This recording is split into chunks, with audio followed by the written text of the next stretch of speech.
Assalamualaikum warahmatullahi wabarakatuh. Saya Pujaro Indonesia. Di sini saya akan menjelaskan isi buku Raymond Staley, Natural Language Processing, bab 3, Part of Speech Taking.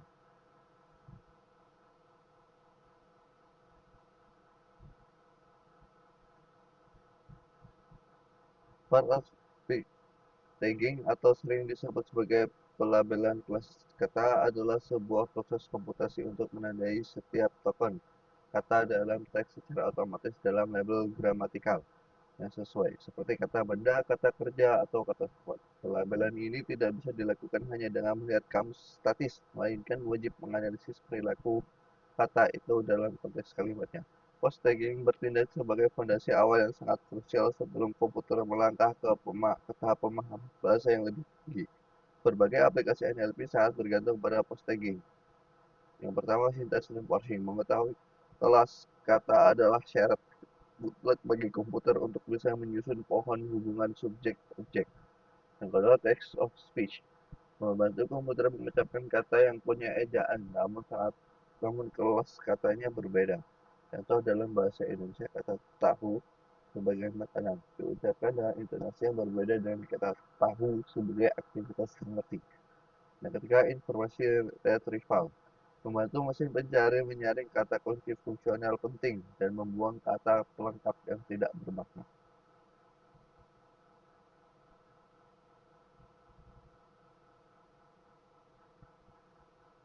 Di dalam linguistik formal yang diadopsi oleh Raymond Staley, seluruh kosakata bahasa alami manusia dibagi menjadi dua blok kategori leksikal besar, yaitu open class dan closed class.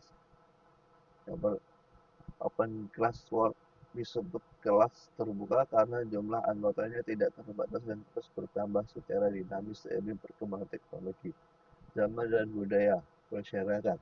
Kata-kata di kelas ini memuat inti informasi utama dari suatu kalimat anggotanya, berarti noun, entitas fisik atau abstrak, AI, komputer, dan internet. Yang kedua ada verb, tindakan atau keadaan, seperti download, from, dan run. Yang ketiga ada adjektif, yaitu pengubah atau pemberi keterangan kata benda, seperti smart, efisien. Yang terakhir ada adverb, pengubah kata kerja atau kata sifat, contohnya quickly dan deeply. Yang kedua, closed class board.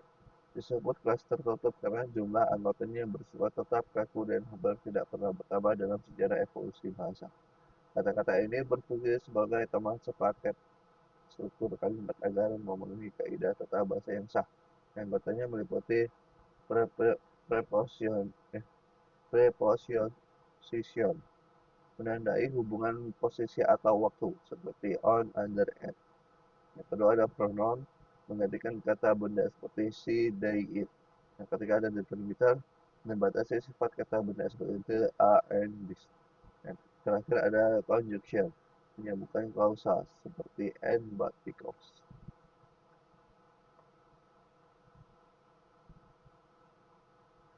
Untuk melakukan riset NLP secara global, para ilmuwan membutuhkan sebuah standar pelabelan yang seragam agar model buatan peneliti komputer di berbagai belahan dunia bisa saling dievaluasi secara adil. Standar korpus linguistik yang paling populer dan menjadi acuan utama untuk bahasa Inggris adalah Pennsylvania Target. Target ini mereduksi seluruh variasi kata bahasa Inggris menjadi 45 tag unit yang sangat spesifik. Keunggulannya adalah ia mampu membedakan modifikasi gramatikal yang tipis pada sebuah kelas kata yang sama. Sebagai contoh, rumpun kata kerja verb dipecah menjadi beberapa kode yang berbeda.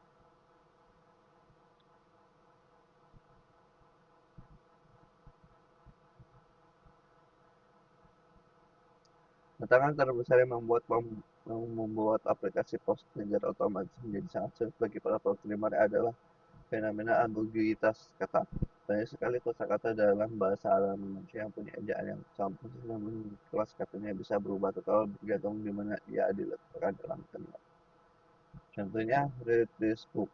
Sudah kalimat ini kata book tidak sebagai objek menderita, namun hingga wajib diberi tag atau noun. Yang kedua ada please book the flight. Pada kalimat ini kata buffer tidak sebagai kalimat perintah hingga wajib diberi tag per. Cara statistik data terpos jika kita membuka kamus sebetulnya mayoritas kosakata unik bersifat tunggal.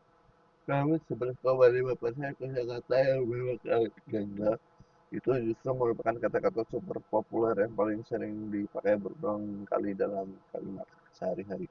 Akibatnya kata-kata ambigu ini mendominasi lebih dari 40% kemunculan token di dictionary, membuat komputer wajib dibekali algoritma cerdas untuk melakukan proses disambiguasi.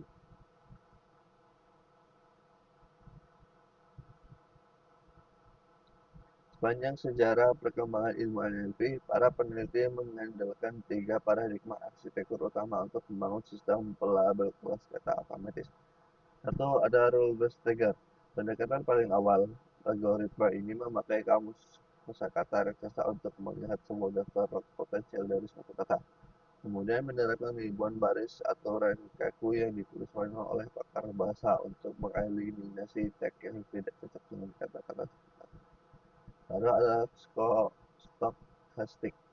Pendekatan modern klasik yang tidak lagi membutuhkan penulisan aturan manual oleh manusia. Sistem ini memakai korpus data latihan untuk menghitung nilai probabilitas urutan tag yang paling mungkin muncul berdasarkan data statistik yang adil. Contoh algoritma legendarisnya adalah Hidden Markov Model. Yang ketiga ada hybrid atau transformation based trigger. Pendekatan hibrida yang mengawinkan kelebihan statistik dan aturan manusia. Model ini akan menebak teks awal memakai metode probabilitas yang cepat, lalu memperbaiki kesalahan itu memakai aturan transformasi otomatis yang dipercaya sendiri oleh mesin. Contohnya adalah Blue Trigger.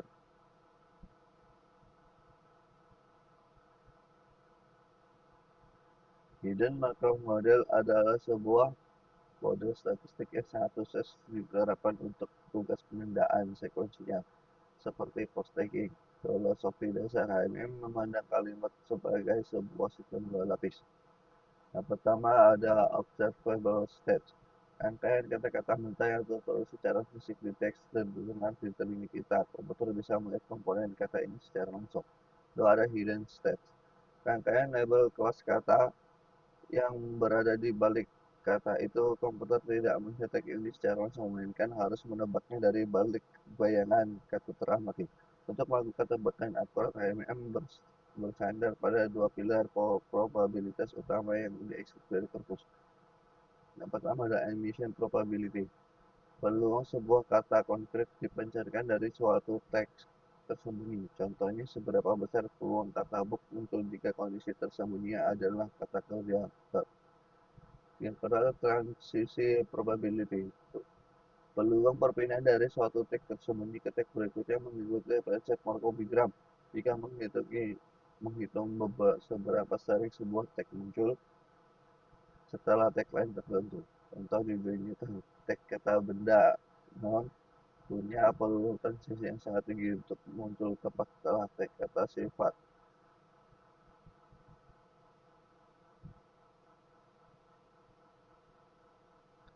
Secara matematis, tujuan utama dari sebuah sistem HMM post-trigger adalah menemukan satu urutan kombinasi teks terbaik yang menghasilkan nilai probabilitas paling maksimal untuk memicu kemunculan rangkaian kata masukan yang sedang dibaca. Bermula matematika untuk proses nilai optimal ini ditulis sebagai berikut. Operasi matematika di atas adalah perkalian berulang yang memakai dua pilar utama HMM pada setiap posisi kata di dalam kalimat. Komputer akan menguji seluruh alternatif urutan teks, mengalihkan nilainya dan mengambil satu urutan jalur yang menghasilkan skor angka akhir paling tinggi.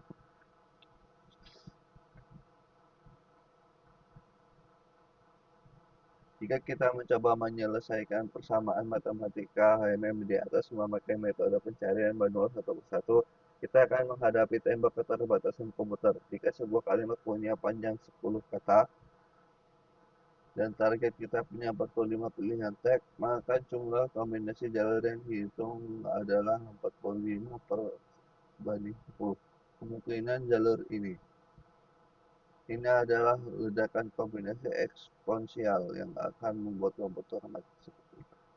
Solusi penyelamat untuk masalah ini adalah algoritma arsitektur yang bekerja memanfaatkan paradigma dynamic programming. Yang pertama, membangun rel grid. Algoritma membuat sebuah matriks tabel dua dimensi di memori komputer dengan ukuran baris sebanyak jumlah teks dan ukuran kolom sebanyak jumlah kata. Format step. Cursor berjalan kolom demi kolom dari kiri ke kanan pada setiap sel. Alih-alih menghitung seluruh riwayat jalur dari kata pertama, ia hanya menghitung skor kombinasi terbaik untuk mencapai slot itu dari satu kolom tepat di bawah di sebelah kirinya, lalu langsung membuang jalur-jalur lainnya dari rendah. Yang ketiga ada breakpoint record. Setiap kali sel berpindah maju, ia menyimpan catatan kecil yang mengarah ke koordinat sel asal terbaiknya di kolom sebelah kiri. Terakhir ada backtracking. Begitu komputer mencapai kata terakhir di ujung kanan matriks, komputer tinggal melompat mundur mengikuti rantai rekam jejak breakpointer tadi untuk mengambil urutan teks pemenang. Kompleksitas waktu terpangkas drastis menjadi bersifat linear polinomial, membuat proses pelabelan kalimat paling selesai dalam sekejap mata.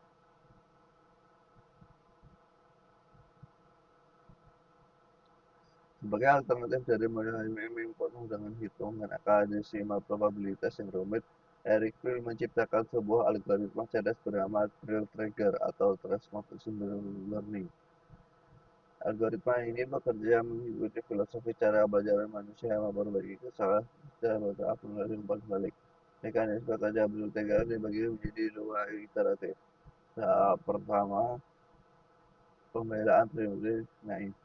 Algoritma membaca teks input lalu memberikan setiap kata sebuah teks awal yang diambil dari status paling populer di kamus tanpa mempedulikan kata di sekelilingnya sama sekali. Contoh, semua kata bukti dalam teks langsung dilabeli sebagai kata benda. Tahap ini sangat cepat namun memicu banyak galak.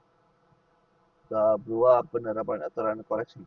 Mesin kemudian memindai teks itu memakai daftar aturan.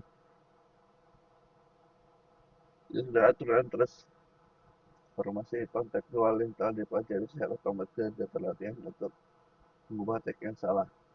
Contohnya adalah ubah teks suatu kata dari nil menjadi verb jika kata tempat sebelumnya punya label modal verb seperti can, will, must. Keunggulan Build-Trigger adalah performa operasinya mampu bersaing ketat dengan kedahsyatan statistik HMM. Namun, ukuran penyimpanan kodenya jauh lebih kecil dan efisien karena komputer tidak perlu menyimpan tabel raksasa berisi jutaan angka probabilitas pecahan, melainkan hanya perlu menyimpan beberapa ratus baris aturan teks sehingga bahkan bisa dibaca, dipahami, dan disunting langsung oleh manusia.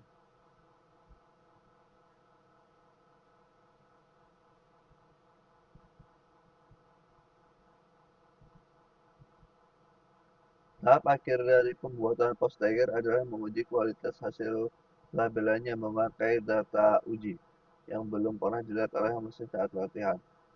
Yang pertama ada akurasi standar industri. Post-Tiger modern berbasis klasifikasi hibrida yang dilatih memakai korpus standar Wolfram. Jurnal saat ini mampu menembus angka akurasi yang sangat tinggi, yaitu berkisar di angka 97%. Angka ini sebetulnya sudah menyentuh batas maksimal kemampuan manusia. Karena jika ada dua orang ahli bahasa di seluruh melabeli sebuah artikel yang sama secara manual, tingkat kesepakatan antara manusia juga berada di kisaran nilai 97% akibat adanya ambiguitas bawaan dari bahasa alami. Yang kedua ada Confusion Matrix, merupakan alat evaluasi utama bagi pengembang sistem untuk mendiagnosis kelemahan model. Tabel matriks ini memetakan kelas kata apa saja yang sering tertukar oleh komputer saat mengeksekusi pelabelan teks real. Sebagai contoh, melihat seberapa sering komputer bingung membedakan kata sifat dengan kata benda pada posisi kata yang bertindak sebagai modif rusak.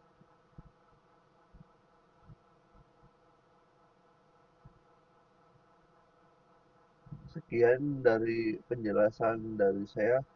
Assalamualaikum warahmatullahi wabarakatuh.